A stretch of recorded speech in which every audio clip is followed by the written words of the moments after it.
Hello and welcome to Politics Today. I'm Farooq Pitafi. Viewers, although the topic or the title of the program is Politics Today, we are going to talk about economics today. I'm saying this because everything these days is about economy. Remember, we have been discussing economy for quite a lot of time, especially the days since the government has taken over. And the question was whether the government will go to IMF or not. Then we saw that the government approached IMF. But later on, once again, the Prime Minister went to Saudi Arabia.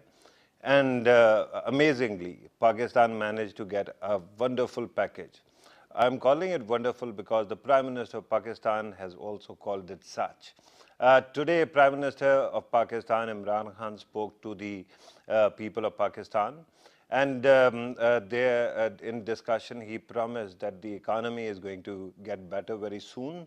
That although Pakistan still will go to IMF, but thanks to the Saudi deal and maybe a couple of other deals that might be in the pipeline, Pakistan will be able to, make sure that the people don't suffer. And that is good news. We are going to talk about this. We are going to also talk about Prime Minister's talk when he was in Riyadh, participating in that investor conference in Riyadh. And we are going to talk about the vision he laid out, especially when the Prime Minister was talking about one window operation in this country, ease of doing business, improving the quality of people's lives, and then building houses as well. We are going to try talking about all these matters. And one question that usually pinches me all the time is why is it that whenever somebody is talking about some visionary idea, a lot of Pakistanis, especially the intellectuals, keep on making fun of him rather than actually building up that idea. Is it a crime to see dreams in this country? We are going to talk about these matters and more. In order to help us understand these issues, we are joined by a new guest in the studio, Faheem Sardar sahab. He is a political economist. Thank you very much, sir, for being part of the program. Next to him is an old, he's quite young, but he's an old friend of mine and also a journalist, Isa Naqvi. Thank you very much for being part of the program as well. We are waiting for a third guest the moment he joins. I'm going to welcome him as well and introduce him. Faheem Sardar sahab, you must have followed Prime Minister's speech today.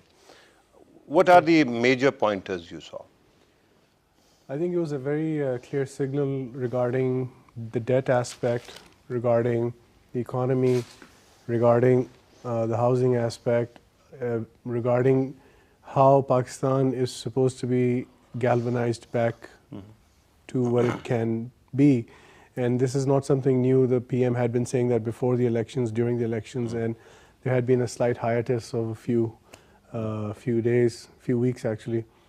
But now you can see that hiatus being the time the government has spent in power. Yeah, exactly. It's a post-election thing. Okay. Call it a post-election syndrome. Why would you call it hiatus? Because it was in process. It was stuck somewhere. Because that's you thought so?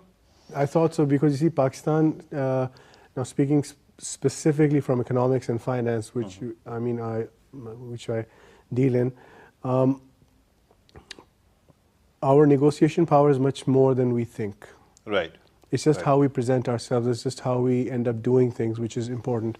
And once again, we have proof in front of us that if we stick to our guns and we wait for the right opportunity, you tend to get a slightly better result. That means we have to wait, right? And then there are pundits on television that keep on telling us that the government has been wasting time for quite some time. And that's why the country is going to get the worst deal possible. So that there's that also. Let me bring in Isa Naqvi. Isa, you must have listened to the Prime Minister as well. What is your take? Well, I believe that today we saw, he usually is confident, but we saw a relatively more confident Imran Khan. The Prime Minister, the body language, the composure that he had in his speech, and he talked of all the promises that he had made while electioneering, the promises that he had made with the people of Pakistan, the agenda that he gave, he talked openly about that is not going to be pressurized by the opposition, whether they gang up against the government. So it seems that the government has that breathing space now, which it wanted, it desperately wanted, and we do not have to rush to the IMF in haste. The total demand which Pakistan had was about $10 billion. If you have No, actually like $13 promises, billion. like if you have $6.2 billion bailout kind of a package, which you are getting from a friendly country, so there is a breathing space where Right. Pakistan can sit back on it, look at its options, and does not have to rush to a deal which does not favor Pakistan. So the Prime Minister also mentioned a couple of other countries that might be ready with similar kind of offer. We are spitballing here. Can you identify any? I'm just coming back after meeting the Foreign Minister of Pakistan, Shah Mahmood Qureshi. Like we had a meeting with him this evening, and he did not exactly mention which countries, but he was also of the view. He was also teasing, right? Hinting Yeah, at but it. like some of the questions I precisely asked him that there is a lot of speculation and suspicion about this deal with Saudi Arabia, and there are affairs which are being talked about, that like what were the conditions at which this thing has been materialized, we are getting this much of amount, and he said that the two parties who have ruled this country in the past 10 years, they have been craving to get such a deal, but they never could get such a deal. Then how come... But that doesn't answer your question. Yeah, that actually builds it up. Yeah, I asked him, okay, fine, can you tell us that are we going to send our military to Yemen? He said no. I asked him, are we going to play a larger, bigger, or a different role in the alliance, military alliance of... I don't know whether the foreign minister told you about that or not. Yemen war is going to just close now, and that is going to happen before your eyes. So whatever Pakistan is going to do, and the Prime Minister spoke about that as well, it will be some kind of mending, and we are going to talk about that as well. Let me welcome the third guest. I said that the moment he joins, he is so fond of making an entry, and he is here. Haris Khaliq, my friend, our colleague, a poet, an award-winning poet and writer, also journalist, analyst actually. Thank you very much, sir, for being part of the program. At this moment, we are commenting on the Prime Minister's speech. I'm sure that you have listened to what he had to say. And do you think that now the darker shadows are over and the country is moving in the right direction?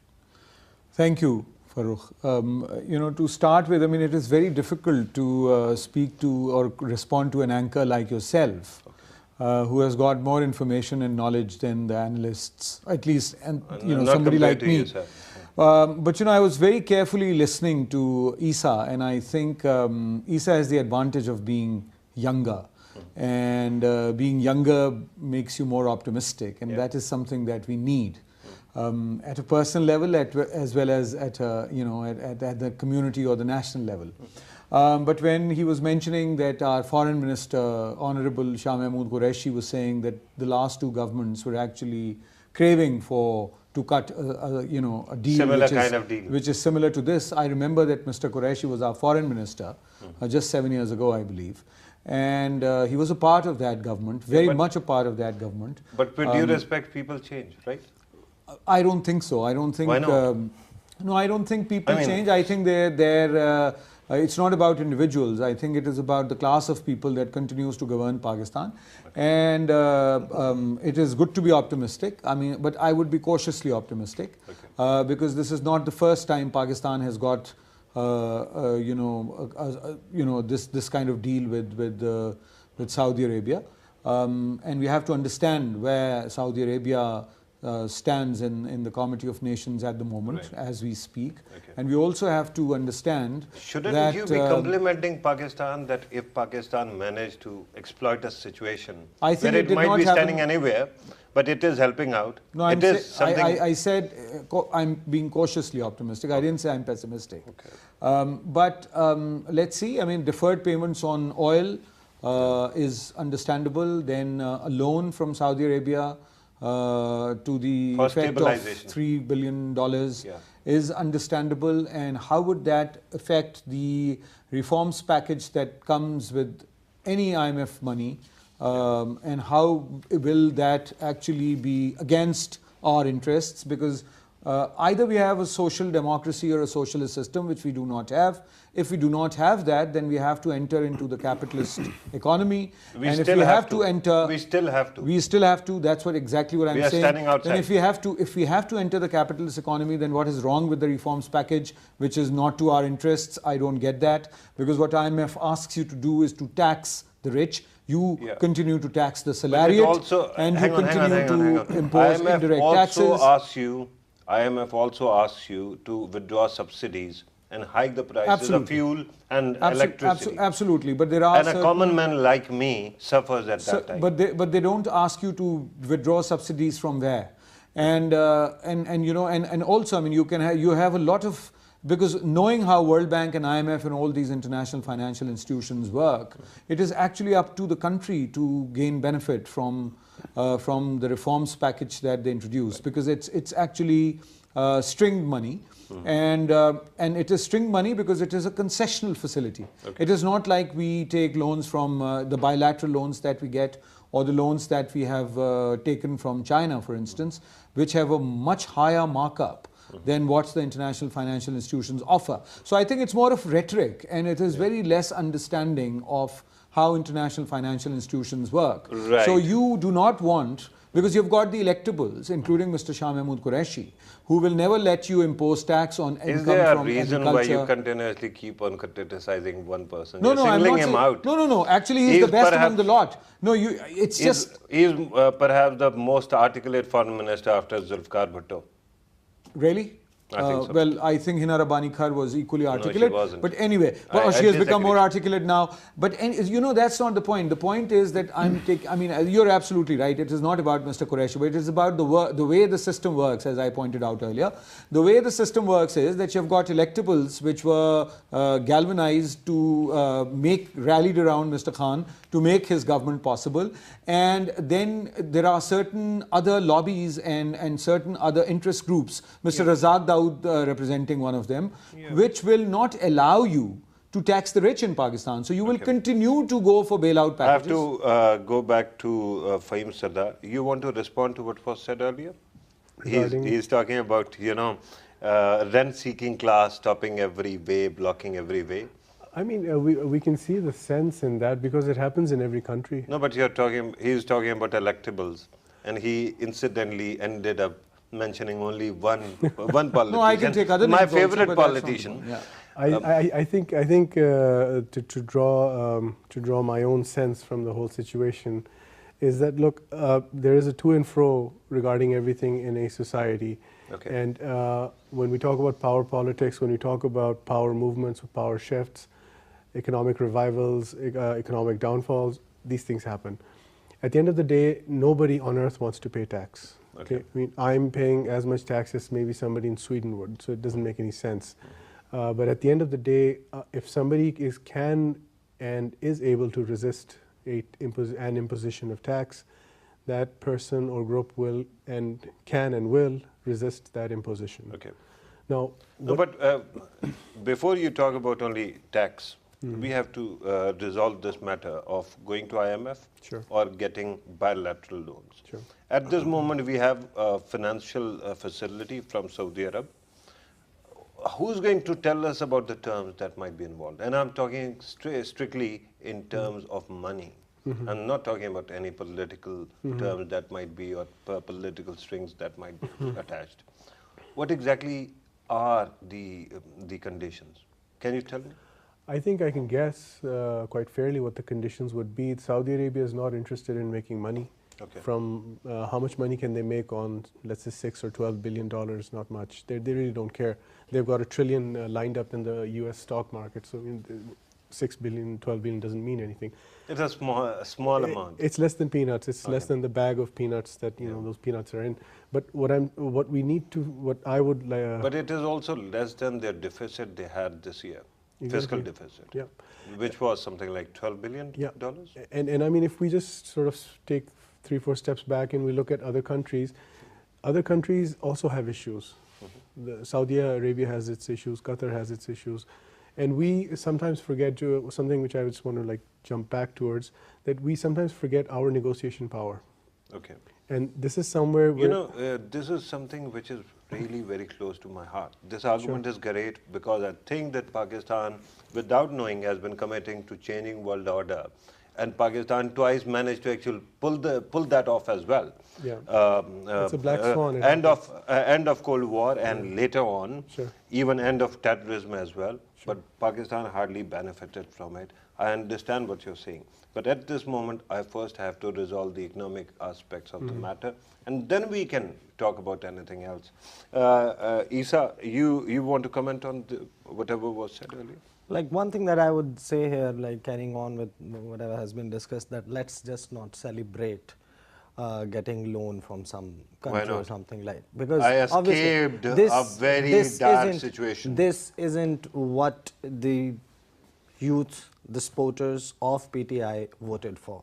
Okay. These were not the promises that they voted for. Okay. So what exactly did they vote for? They voted for all the slogans, the popular slogans that PTI had been chanting all along its longest electioneering campaign in the history of this country, which is being run from the 30th of October of 2011 till this government was formed. So this is the largest... I thought that you are going to talk about 1997. And then I would have asked you, the younger people who voted might not even be born back then. Right? So that is also true. No, do you have a vote? Do you vote? Yes, I do. Okay. I'm trying that's to assess whether it is coming from the heart or not. No, I'm just telling you that like the people of Pakistan, they voted for something, and if they do not see it happening... No, but how do you judge a government in 2 months? Because this government is making it difficult for itself. No, but it is a stabilizing situation. Now, there is a difference. Are we judging them too quickly or in haste, or are they asking us to judge them too quickly? Are they asking? Why? Yes, they've been elected. They have been elected for 5 years. Why are they setting these deadlines? Do they, like I've been repeating, they've been talking about their 100 days. They have been talking about their 180 days, 6 months. Who has asked them to set these deadlines? Okay, but at least wait for that deadline. Yes, no, but... wait for 100 days. You understand it, I understand it, that these issues cannot be resolved in 6 months' time. Okay. So if they are setting this deadline, things would be better. They are giving a false hope and it's going to come in their face. But are they not promising hope as well simultaneously, especially the housing plan that they have introduced? Why give those hopes that have to shatter after 6 months? Why? Why give those hopes that are like, tell them that this is the hard time that you have to go through. Even after 6 months, you will not have these problems resolved. Tell the truth to the people. Okay. So this transparency is what anybody in this country would want to see. My dear sir, in 2 months you don't yourself know the truth. How can you tell it to the people? It is a learning curve. Right now they are learning how to govern, right? Can I just add one point, just one small point? I'm just compelled to just add to what's being discussed here, that you see, I find it very, very amusing at times that people talk about economic management as if it's a piece of cake. It's not a piece of, it is a very difficult, very time-consuming and almost scientific process. It requires a strong hand, people who've had their fair share of experience. So I mean, it's nice to see people learning what economic management really, it can go both ways. Yeah. That's an amazing comment. You want to finish that? I want to finish that. Like, look, and then I have to go to the point is that if honesty is the gauge through which we measure who gets the chance to do the job, then I'm also honest. Shall I be given the chance to run the finance ministry? I'm not capable of doing that. Okay. So if you have promised, are you not negating your earlier point? You just asked the government to be honest. And then you said, if they are honest, there's no point. No. What I'm saying is that the only term that you are talking about, like that this person has made a promise. Now, is he coming prepared to deliver on this? No, that is true. But even while you were voting, even when I was voting, I couldn't be oblivious to the fact that Imran Khan, if he becomes prime minister, it will be for the first time. And if Asad Umar becomes finance minister, he will be a finance minister for the first time. So I had to cut them some slack, right? I can't expect them to start flying on day one, can I?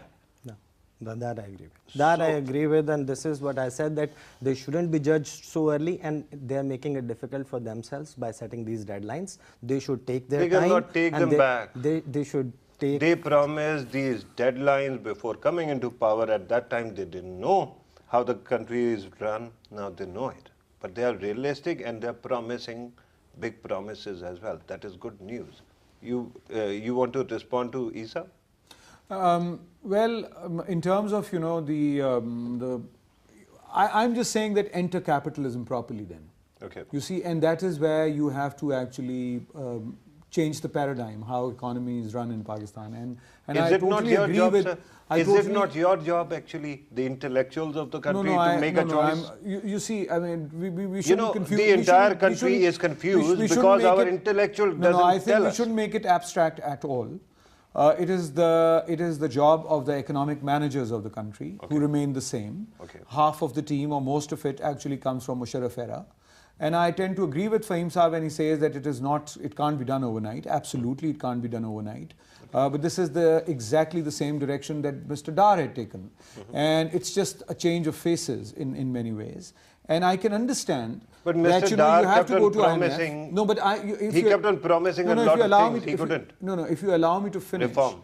If you allow me to finish, they were not a reforms party, they were a status quo party. But they kept on promising that they are going to reform the tax base. No, but they tried, but they couldn't. And the tax code. They tried, but they couldn't. And the present government is not even trying, for, you know, as we speak. In 2 months. Well, I don't know. I mean, I don't see that happening in the next 1 year also. I would like to be proven wrong.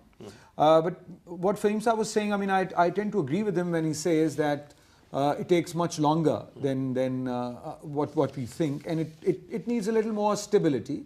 But you know, if you're not trading in your region openly, I would want to be informed about any other examples of developing countries who do not trade in their region and still have flourished. One. And two, I would humbly disagree with his comparison with Sweden. None of the rich in Pakistan pay half of what the rich in Sweden pay. Okay. So I don't think that's a fair comparison at all. Okay. Being a student of you know of how countries are taxed, I also agree with him that nobody would want to be taxed. Fair enough, absolutely. But here the whole burden of taxes rests on indirect taxation and regressive taxation. So how do we No, but Haris Saab, you have to help me understand another very important point. I saw the Prime Minister taking over. He became Prime Minister. There was a cabinet. Then they started announcing the projects they had promised. Housing Authority, umpteen other projects of similar kind. And immediately what happened was there was a lot of skepticism. And remember when the current government, when it was in opposition, promised that in election, after election, they are going to create, 10 million jobs. At that time also, people kept on just poking fun.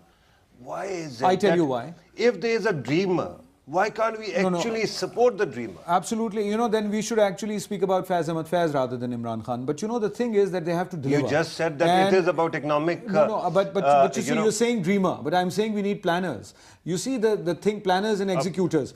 A dreamer cannot be a planner. The thing is that you cut down the public sector development program by 30% and then you announce a housing scheme. So if I am a student, a minor student, of political economy or economics, I would take it with a bit of, with a pinch of salt. That you are cutting down on public sector development program by 30% the next week when you come to power, which means a cut in spending on education, on health, on basic services, fundamental municipal service projects. Not health primarily. No, but what is public sector development projects? You see, but so you need infrastructure in Pakistan also. It's not just the green train that is infrastructure. Half of which lapses by the end of the year. Half of which lapses. But Farokh, that does not mean that you invest less. It is not a matter of diminishing returns in Pakistan. You invest so less that it can't be spent. I mean, it's a little more complicated than that. And so you cut down the PSDP, and then you tell us that you are going to build 50 million houses, or pardon me, 5 million houses. So, people would say that, you don't have money to spend on running dispensaries and basic health units and schools, or building new basic health units and primary schools or branch primary schools, and then you want to build 5 million houses. Where's the money coming from? No, so, but there's a disconnect, with due respect. You're there isn't. You're talking about... It's about social safety nets. You are talking about federal PSDP. You're not talking about ADP. ADP actually covers the provincial nursery building and the hospitals. It is not a federal subject. You see, that tells you about the direction. I mean, there are many areas in Pakistan which are still about under... the atmospherics also, sir. No, but you see, atmospherics, I mean, then how can you have... It is a private... It is not a public sector funded project, is it? So where's the private sector funding coming from? I mean, if you ask me to pay 250 rupees to submit my form, which I think, I mean, the good news is that probably they have withdrawn that clause. But the lines of, the queues, people are queuing up in hundreds of thousands across Pakistan for that scheme. And we see that where's the feasibility report for that scheme? Where's the planning that has to go into that scheme? So I think there are questions. So there is reason to be skeptical. But as I said, that it is important for some people to remain skeptical and remain asking questions, so that the government is kept on its toes. I mean, that is what democracy is about. Skepticism doesn't hurt me. It won't hurt you. The problem lies with cynicism. And I tell you, it is not about you, it is not about me. There are people who sit on television and they usually end up creating a circus. Whenever there's a situation, maybe, Faheem Sahib, I'm gullible. It is a possibility. But, for 5 years when People's Party was in government, I tried to support whatever vision they had. For 5 years, PMLN was in government. I tried to show patience and supported whatever they claimed was. Why is it that hard to support a government which has been in power only for 2 months? I guess it's because it's something slightly new, something different, something... Or we are trying to make the country ungovernable. No, I think... By being too impatient. It could be that, but there is a certain element of... We are suffering from self-inflicted Stockholm syndrome. Okay. And we have to snap... That is a new twist to the plot. It's the truth. It's the truth. I mean, you talk to people and suddenly you start giving them facts about this beautiful country called Pakistan. I have this very bad habit of collecting facts about Pakistan, economics specifically. Bad habit? Well, some say it's a bad habit. I think it's a wonderful habit. Let me be sarcastic. Okay. So, I mean, at the end of the day, what happens is when you start telling people these things, I mean, I have seen that sense of disbelief, but you have to persist with the facts. You have to persist with the positivity, and suddenly... Imran Khan, well, you know him. He has continued for 22 years. And finally, he became the Prime Minister of the country. My issue is that they are good people who might be supporting an agenda. And I just take, a machine gun of disappointment and I start shooting everybody down. Why should I? Look, being negative might be a good sell. I don't know. I mean... That's what you did in the last 5 years also. I mean, not me, you know me, come on. It's easier to sell something negatively. Okay. If there's a beautiful... It gives you more ratings? Of course it does, and it's an easier bet. If you watch the documentary The Power of Nightmares by Adam Curtis, that basically describes how if you can't give solutions, start creating bigger problems. Okay. But what we're saying here is, if with specific reference to economics and with reference to what we've discussed here with my esteemed colleagues, that economics is something that has to be very carefully managed. It's a little bit like electricity. Okay. If you manage it properly, carefully, it has many benefits. But if it is mismanaged, right now, for example, the housing scheme, in my humble opinion, which is also my professional assessment, the numbers are quite big. Yeah. So that makes it a little mind-boggling. I mean, you're talking about 5 million, or you're talking about estimated investment that will be needed? Both, because it goes up to more than 2.5 trillion, I think. Yeah. And if you, what they're Trillion rupees. Yeah, Yeah, not 2.5 dollars. trillion rupees. the fact of the matter is you have a GDP of close to 35 trillion. So, I Yeah. mean, it's a mega project. Okay. It's as big as, let's say, it's like a urban CPEC, so to speak. That's how I look at it. But you see, it was sold too quickly to the market. Speaking strictly in marketing terms, it should have been sold in pieces. Okay. So that's It might actually, take that shape in phases. Yeah, but they are asking everybody to fill in a form right now. So does there Malik could have Riaz. been, you know- So does Malik Riaz. It doesn't mean he is going to deliver your You know, file. the total number, I think Faheem Saab is absolutely right on that, because nobody is against housing projects for Homeless? for homeless or less privileged. The point is that, how can you the number of built houses in Karachi and Lahore together. Okay. What is the number? I mean, you see, It is less than 5 million. it's less than 5 million. Karachi and Lahore together, which the two cities which house about 22% of Pakistan's total population. Okay. And so it's actually mind-boggling, really. Right. So it is. I think some rhetoric is fine. Okay. Everybody does that to come to power. So the government has just come into power, and it will keep on amending if there is some flaw in the plan. Is it? Yeah. Can So we be we- that optimistic so- at least? No, of course they should. I mean, it's not about being optimistic or pessimistic, or it's about being realistic about what is happening and what is not happening. Yeah, but we in a post-truth society we have different realities. You see, you have this tendency of philosophizing it. When I No, but- historicize, Yeah, you cut me in the middle. Because when I say that we have seen this happening, because there are people who are more than 50 years old in this Right. room. So, at least there's one. So, so if you have been a 50-year-old Pakistani, you have seen this happening before. And if you're a minor student of You history... and Faheem Saab both are referring to yourselves in a very unique way. I don't know why. You invited 50 me years. you invited me not to represent any institution. So Yeah. that's the No, advantage but of being you're independent analyst. Identifying yourself as the only young man in the room. Oh, you're younger. You and Isa are much younger. Faheem Saab is also younger than me. I mean, I can see that. I'm the Yeah, youngest. so you get my point as well. But regarding other projects and the cost of this Saudi package, what do you think is the cost of it, if it is not economic? The cost of it, that was my precise question to the foreign minister, and Yeah. I asked him And what I'm do we still have waiting for his answer. What to do you. we have to do in return? Do we have to send our military somewhere? Okay. He said no. I asked him, do we have to play a large or bigger role in the military alliance? He said no. I said, what would be the future of IP? Is there something that's going to be different in our relationship with Iran? He said no. Iran understands our relationship with Saudi Arabia, and Saudi Arabia understands our relationship with Iran.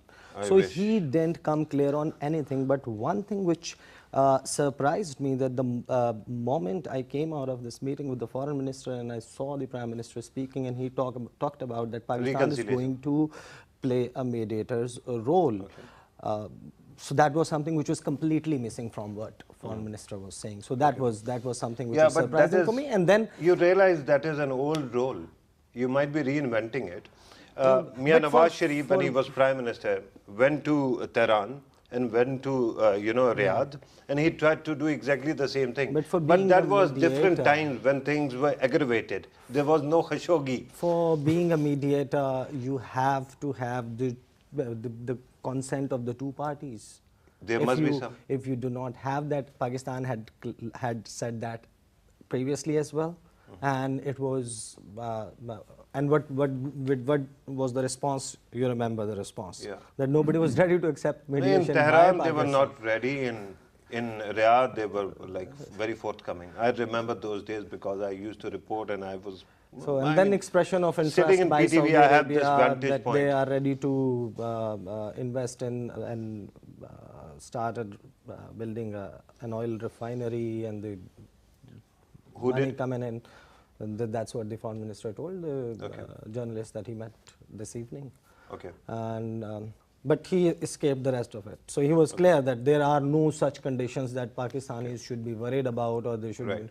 So he said all the hullabaloo that the opposition is creating is for some other reasons. When we were in opposition, we used to criticize sometimes, and he was open about it, that sometimes we used to criticize just because we were in opposition. So some of the opposition that is coming in at the moment is because that they are in opposition. You can address this issue of cost of going to get a Saudi package or deal. But there's another question. Earlier you said that there should be people who are skeptical enough that the government stays on its toes, right? That is precisely your quote. Now, we saw Asif Ali Zardari day before yesterday saying that probably the government is so incompetent, they'll have to bring it down. And this is the man during whose government you didn't have a finance minister for more than 1 year. 5 years, they had 5 finance ministers. So how do you respond to the opposition's this statement that the government should be brought down in 2 months? Well, I think neither Nawaz Sharif should have been ousted the way he was ousted, nor Mr. Khan should be ousted. And when we criticize the PTI government, it doesn't mean that we want them out. Yeah. And I'm not talking about you. I'm talking about... No, I'm saying we, Zardari, as people who would want to criticize what is happening and would want to understand better what is happening, because we still see that there is a lack of direction. But as far as Mr. Zardari is concerned, he's in opposition. So he's, I think the opposition for the last few months has been a little more contained than PTI's opposition. Thanks to him. Thanks to Mr. Zardari, or thanks to the cases that were filed? No, but Asif Ali Zardari never sat together with PMLN because he believed he had to punish them. And now, well, I mean, now it is his turn to be held accountable, or that kind of process. You see, the thing is that PMLN has no government in Pakistan. Asif Zardari has a province to run, so he can't really be on the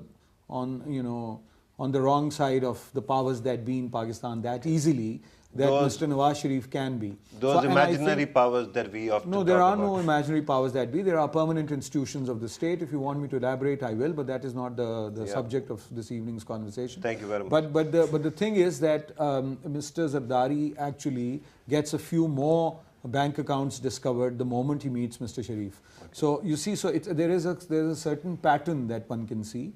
And I think that doesn't undercut the fact that there are accounts to be found. Not at all. Absolutely, you're correct. So there might be corruption. But the point is that if it has to be like that, then it should be across the board. Okay. That is what we ask for. Okay. For people who have joined the PTI, PTI is not a laundry. That you enter the party and you get all cleaned up. Yeah. So I think it should be for everybody, and that is fine. And it's not just the politicians. I get your point. It's also everybody. I think the question, disagree with it. So the opposition is in fact in a democratic system that we have, or the evolving democracy. I'm still optimistic. Opposition has a certain role to play, and they are there to criticize, and they are there to try to bring the government down. Okay. Interestingly, to remind you of a very small fact, is that there were 4 seats which Mr. Khan wanted recounted. Okay. Now there are 2 things. One, that PMLN should have accepted that demand, or made a parliamentary commission. Yeah, but we keep on negotiating the past. No, it's not past. It's just very recent. You see, it's not a 5 years ago. No, but if you allow, now all the 4 seats actually, even after 2018 elections, are with PMLN. Mm-hmm. But this is 2018. No, but it is not 2014. What I'm saying is that political parties, when in opposition, are supposed to behave in a certain way. Yeah. When People's Party was not critical enough of the PMLN, all of us sitting in rooms like these would criticize the PPP for being friendly opposition. Okay. Now, you see, now we want the opposition to give the government time. Yeah, so I think this is how it works. We shouldn't really be too bothered about that. No, but something that the government should bother about, something that the government should bother about is actually delivering. and let the opposition criticize and raise questions. No, but and Haris Saab, earlier you said that implication might be that I'm representing some institution, but you're not. You said I'm not here to represent any institution. Of course, certainly you're not going to represent any political party either. I want to ask you to comment on the Zardari style of politics, because there used to be a Benazir Bhutto style politics as well, and there's a Bilawal Bhutto Zardari style of politics as well. But Asif Ali Zardari, and you earlier said that at that time he had a province to run, and PMLN doesn't have to do that. Remember what he did during the Senate elections days? That was perhaps the time when he could have forged an alliance against this tide. He did not. Now he is trying to overcompensate, maybe?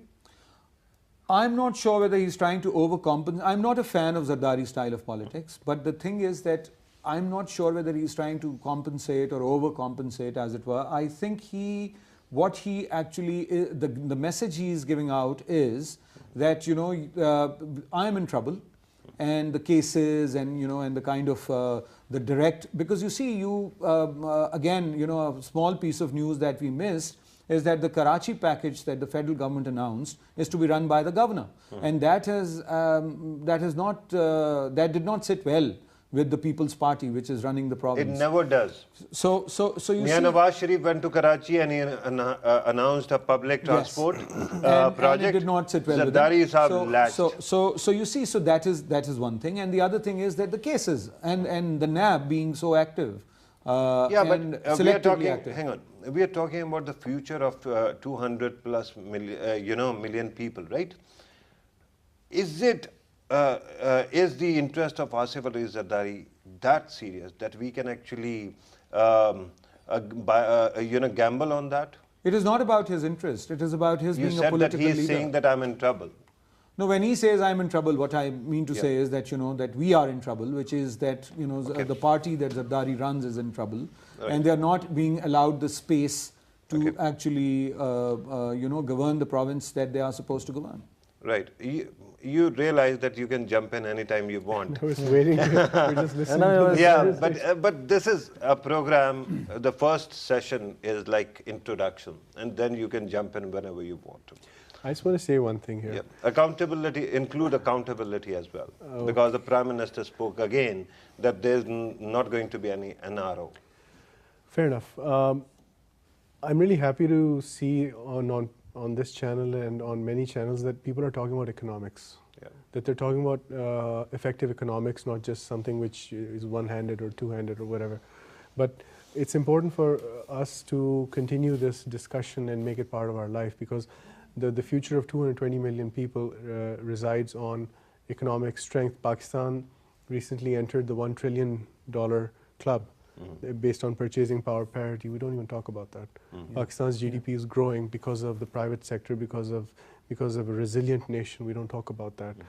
We have a few problems. We can resolve them. Not a big issue. If you take these $12 billion and you divide them by our GDP, so the number is ridiculous. Okay. It's literally, the percentage is ridiculous, and we've got such a huge problem with these twin deficits.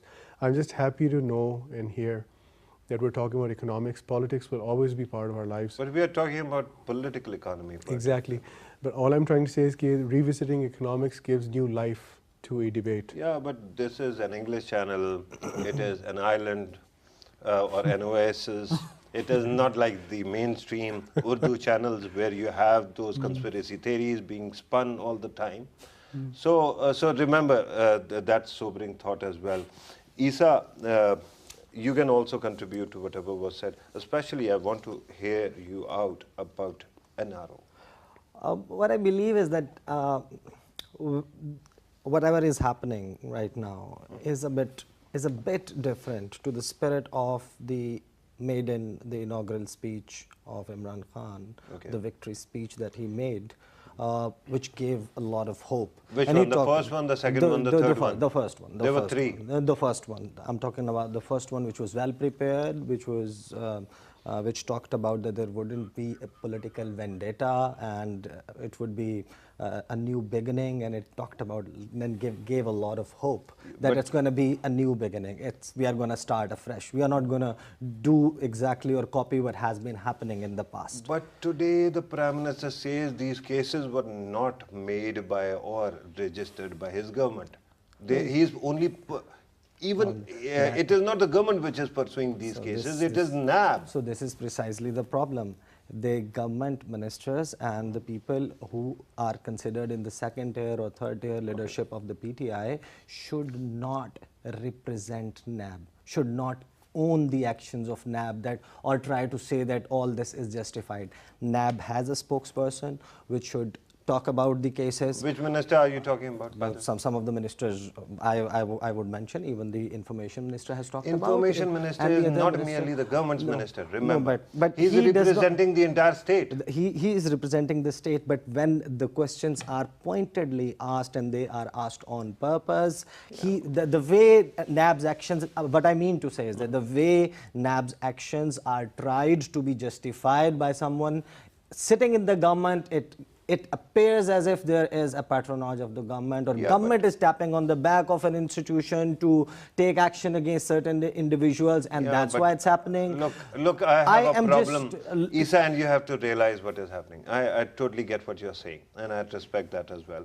The reason why I pointed out that there were 3 victory speeches must have shown you the evolution of thought as well. Eventually, it went into a certain direction, right? Whatever it is, the Prime Minister is still sticking to his promises, and these promises are not new, they were campaign promises, mind you. And regarding accountability, I tell you, I was a kid when I started hearing about corruption. And I'm so tired because corruption doesn't help me, it doesn't help you, it doesn't help him. Doesn't help him. We all are victims. But somehow we have to make do with whatever we have got. If somebody is doing something, I would let it play out. And I would want the country to stabilize. Whatever it is, I just want to get rid of this word corruption. No, in the meantime, I wouldn't, like, if even such thing is happening, I wouldn't let anybody gang up against the government because of some of the statements which shouldn't be given. So very quickly, if you want to add something, because I'm being told that we have to actually conclude the program. I think you should have a separate program on what corruption is and how corruption works and how it actually epistemology of corruption, right? No, not the epistemology of corruption, but how corruption actually functions. Right. And I think that's... it does. It affects your life and mine. No, but it does, yes, absolutely. But it actually benefits a lot of people. I'll take your recommendation under advisement. I'm told that we have to conclude the program. Haris Khaliq Sahab, thank you very much for your time. Isa Naqvi, thank you very much for your time as well. Faheem Sardar Sahab, thank you very much for being here.